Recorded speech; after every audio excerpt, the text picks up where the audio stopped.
안녕하세요. 운전하는 곰돌입니다. 아시다시피 저는 자동차를 굉장히 좋아합니다. 이렇게 슈퍼카들도 좋아하고요. 스포츠카도 좋아하고요. 어쨌든 간 네 발 달려가지고 네 바퀴가 노면에 붙어서 이 마찰력을 이용해서 앞으로 나아가는 이런 모빌리티에 굉장히 흥미가 많은 사람입니다.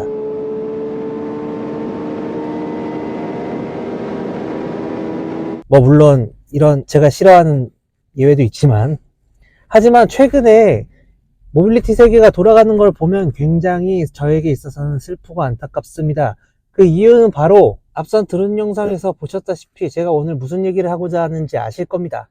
인류는 항상 지금까지 가장 시간 대비 그리고 가격 대비 효율적인 부분들을 선택해 왔습니다.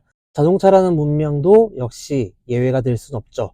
그래서 1400년도 때에 손수레를 시작으로 2000년대에 와서는 네 발 달린 자동차까지. 자, 그럼 다음 세기에는 어떤 모빌리티가 성행을 할까요? 최근에 우크라이나 전쟁에서 드론이 엄청난 활약을 하고 있다는 사실 여러분들 많이 아실 겁니다. 왜냐하면 가격이라든지 아니면 이용성 등 용이한 부분들이 너무 많은 이동수단이다 보니 그렇습니다. 여의도에서 인천공항까지 20분 만에 이동이 가능할 것으로 기대됩니다. 드론이 나오네 만에 했던 초창기 때는 이게 항공규제법, 항공법, 그리고 도로교통법, 그리고 보험 관련된 여러 가지 규제 이런 부분들 때문에 드론이 나오기 힘들다라는 얘기들이 많이 있었어요. 하지만 최근에는 정부가 오히려 먼저 나서서 적극 권장할 정도로 이 드론에 대한 부분들의 규제 완화라든지 아니면 법령 제정에 대한 부분들이 관심이 많아졌고, 그러다 보니 이 드론 프로젝트에 가담하는 대기업들이 엄청나게 많아지기 시작합니다. 사실 저는 모빌리티 업계에 있으면서 이미 이 소식을 알고 있었지만 SK텔레콤에서는 아주 오래전부터 부산 광안리 앞바다에 드론을 띄워가지고 드론 택시에 대한 상용화 가능성이나 아니면 실증 테스트를 많이 하고 있었습니다. 굉장히 오랜 시간 동안요. 정도의 고도화가 어느 정도냐, 제가 알기로는 사실 지금 현재 법규라든지 규제에 대한 부분만 없으면 당장도 시행할 수 있을 정도라고 알고 있습니다. 그러면 지금 자율주행차 개발하고 전기차에 몰두하고 있는 일론 머스크 형님은 뭐 된 거냐? 아닙니다. 이 형님은 여러분들 알다시피 굉장히 괴짜잖아요. 제 영상을 자주 보신 분들은 아시겠지만 이 형은 애초부터 테슬라라는 브랜드를 스페이스X를 개발하기 위한 일종의 캐시카우 용도로 사용을 하고 있었습니다. 남들이 다 네 바퀴를 땅에 붙여서 이동을 하고 있을 때 누군가는 드론이라는 수단을 개발해서 하늘로 이동하는 수단을 만들고 있었고, 누군가는 로켓을 만들어서 지구 바깥으로, 즉 우주를 통행하는 시스템을 만들고 있었다는 얘기인 거죠. 제가 항상 테슬라의 완전 자율주행 자동차는 출시하지 않는다 라고 말씀드렸던 이유가 바로 여기에 있습니다. 굳이 여러가지 손해배상 책임에 대한 리스크를 떠안으면서 땅으로 다니는 차량 에다가 이 자율주행을 실을 이유가 없거든요. 어찌 보면 기업가로서는 너무나 당연한 선택일 수도 있는데요. 머스크 형은 제가 생각했을 땐 테슬라에서 벌어들인 자본과 그리고 테슬라에서 얻어들인 자율주행 기술로 분명히 스타링크라든지 아니면 스페이스X에서 쏘아 올리는 로켓, 위성 이런 데 사용하는 데에 아마 이 기술과 테슬라를 써먹을 확률이 높다는 얘기입니다. 지금 많은 분들도 느끼고 있다시피 처음에 전기차 시장이 확 올라올 거라고 했던 거와 달리 생각보다 지금 엄청나게 주춤한 모습을 보이고 있어요. 그 이유로는 여러 가지가 있겠지만 리튬이온 배터리의 충전의 한계, 이 충전은 기술적으로 이미 최고 수준에 다다랐습니다.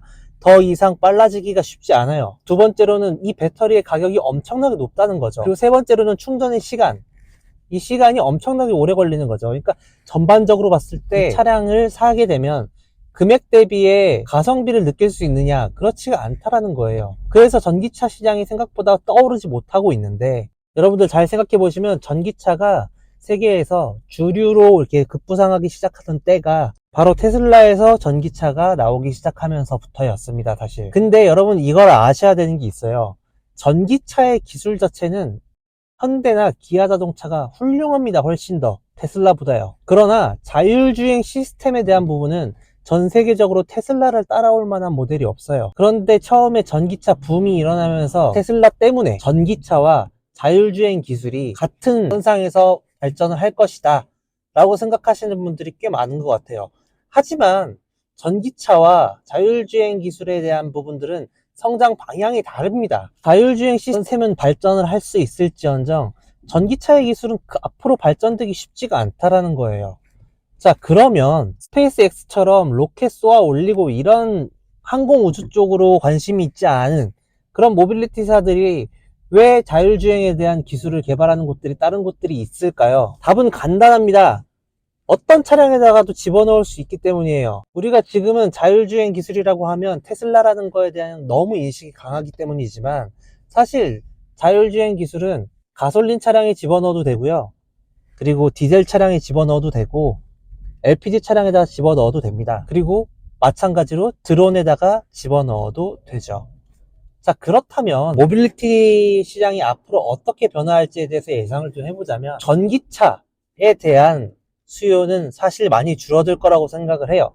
그리고 바이오 에너지 같은 대체 에너지에 대한 연료 차량이 나오기 전까지는 사실 가솔린 차량과 가스 차량이 주를 이룰 거라고 생각합니다. 굳이 가성비 떨어지는 전기 차량을 만들 이유도, 살 이유도 없는 거죠. 그러면서 점차 어바네어 모빌리티, 드론과 같이 항공으로 이동을 하고 운송을 하는 이런 모빌리티 시대가 아마 빠르게 올 거라고 저는 예상을 합니다. 짧게는 2030년 안에 저는 올 거라고 생각을 하고요. 다만 자동차의 인프라들이 너무 많기 때문에 이 인프라들을 날려버릴 수가 없고, 그리고 가격적인 부분, 그리고 수요, 그리고 기존에 가지고 있는 사람들에 대한 보유 비율 등등 여러 가지 이유 때문에 자동차 시장은 굉장히 오랫동안 이어질 것이다 라고 저는 생각을 합니다. 그래서 여러분들, 향후 모빌리티 시장은 어떻게 발전할 것이냐 라고 생각을 해본다면, 첫 번째는 항공안전법이나 정부에서의 각종 규제, 그리고 법령 제정들, 이런 부분들이 먼저 이루어져야 될 거라고 생각을 합니다.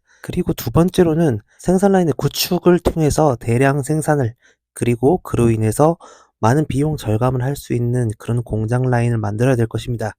그리고 마지막으로는 면허라든지 보험에 대한 각종 규제, 의무화, 뭐 이런 부분들이 해결이 돼야 될 거고요. 근데 이 세 가지가 해결이 되면 아마 멀지 않은 시간 안에 자동차를 대체하는 운송수단이나 이동수단이 될 것이다 라고 전망을 해봅니다. 오늘은 그냥 재미없지만 제가 하고 싶은 얘기를 조금 해봤고요. 다음 시간에 뵙도록 할게요. 안녕!